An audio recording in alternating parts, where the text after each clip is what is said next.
Hello guys, இது 4வது class. இதில நான் என்ன சொல்லி தர போறேன்னா, ப்ராப்ளம் சால்விங் எப்படி பண்ணணும்னு சொல்லி தரேன்.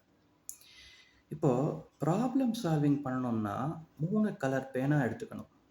ஒண்ணு வந்து ப்ளூ கலர் பேனா, ஒண்ணு ரெட் கலர் பேனா, ஒண்ணு பிளாக் கலர் பேனா. இப்போ ப்ராப்ளம் சால்விங்ல 3 ஸ்டெப் இருக்கு.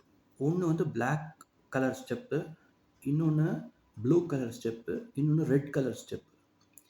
இப்போ அந்த பிளாக் ஸ்டெப்பில் என்ன பண்ணணும்னா, நீங்க உட்காந்து ப்ராப்ளத்த ட்ரை பண்ணணும். எப்படியாவது சால்வ் பண்றதுக்கு ட்ரை பண்ணணும். அது நீங்க வந்து ஆன்சர் வர வரைக்கும் உட்காந்து அது எத்தனை நேரம் ஆகுதோ 10 நிமிஷமோ, 20 நிமிஷமோ, 30 நிமிஷமோ உட்காந்து அந்த ப்ராப்ளத்த ட்ரை பண்ணணும். 1/2 மணி நேரம் கூட யூஸ் பண்ணலாம் ஒரு ப்ராப்ளத்த பண்றதுக்கு. ஆனா உங்களுக்கு நீங்களா அந்த ஆன்சர கண்டுபிடிச்சீங்கன்னா, அது வந்து ரொம்ப நல்லது உங்களுக்கு. ஸோ இது வந்து பிளாக் கலர் பேனாவ வச்சு அந்த மாரி பண்ணணும். ப்ராப்ளத்த சால்வ் பண்ணணும். எப்படியோ ஆன்சர் வர மாரி 1/2 மணி நேரம் ஆச்சுனாலும் அந்த ப்ராப்ளத்த சால்வ் பண்ணணும். இப்போ அடுத்தது வந்து ப்ளூ ஸ்டெப். அந்த ப்ளூ கலர் பேனாவ எடுத்துக்கங்க.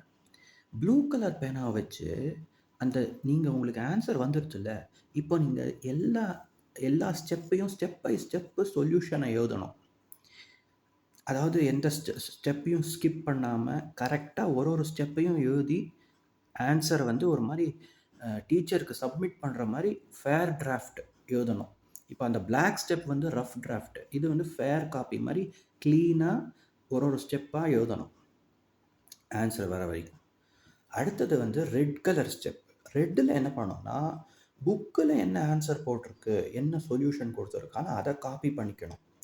அத காப்பி பண்ணி ஏன்னா புக்ல இருக்க சொல்யூஷனும், உங்க சொல்யூஷனும் டிஃபரெண்ட்டா இருக்கலாம். ஸோ புக்லேருந்து கத்துக்கிறது. ஸோ வந்து ஃபர்ஸ்ட் ஸ்டெப் வந்து பிளாக் ஸ்டெப்ல வந்து உங்களோட ரைட் பிரெயின் யூஸ் பண்றீங்க. அதாவது உங்களோட கிரியேட்டிவிட்டி யூஸ் பண்ணி சால்வ் பண்றீங்க. 2வது ஸ்டெப்ல உங்களோட லாஜிக்கல் ஸ்டெப்ஸ் லெஃப்ட் பிரெயின். அதாவது லாஜிக்கலா நீங்க ஆன்சர எழுதுறீங்க. ஸோ அது வந்து உங்களோட தாட் ப்ராசஸ் வந்து கிளியர் பண்ணும். 3வது ஸ்டெப் வந்து புக்லேருந்து கத்துக்கிறது. ஸோ இன்னொருத்தர் எப்படி அதே ப்ராப்ளத்த இன்னொருத்தர் எப்படி அப்ரோச் பண்ணியிருக்காங்க. ஸோ அது ஒரு சோஷியல் ஆக்டிவிட்டி மாரி ஆயிடும். இன்னொருத்தரோட சொல்யூஷன நம்ம படிக்கிறதுனால, அந்த ப்ராப்ளம் சால்விங்கே வந்து ஒரு சோஷியல் ஆக்டிவிட்டி மாரி ஆயிடும் 3வது ஸ்டெப்ல. ஸோ 3 ஸ்டெப் என்னது? Black colour step, blue colour step, red colour ஸ்டெப்னு 3 ஸ்டெப் இருக்கு ஒரு ப்ராப்ளத்த சால்வ் பண்றதுக்கு. இது என்னுடைய பர்சனல் டெக்னிக்.